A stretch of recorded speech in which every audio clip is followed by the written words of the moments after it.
Assalamu Walaikum. Hello friends, how are you? Welcome back to my another video. In this video, I am going to show you how to create a 2D stacked column chart in Microsoft Excel. Let's get started.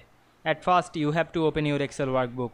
Now we want to create 2D stacked column chart. At first, select some data, click and drag on our mouse, then go to the insert menu, select the recommended chart drop down menu and go to the all chart option. Now I am select the column. Now I am select the 2D. Here the 3D, you can make this chart 2D. Select this stacked column and click OK. Now I am select the chart and go to the chart design menu, select the style drop down menu and select the style. Now I am select the color drop down menu and we can see here many color. You can choose another color, otherwise you can change the layout of the chart. Now I am select this. You want to remove this exist title. You can rename the chart title. Select the chart title and rename this.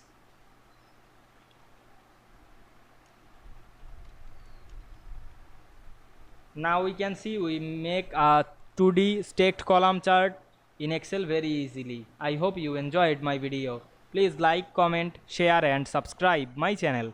Thanks for watching.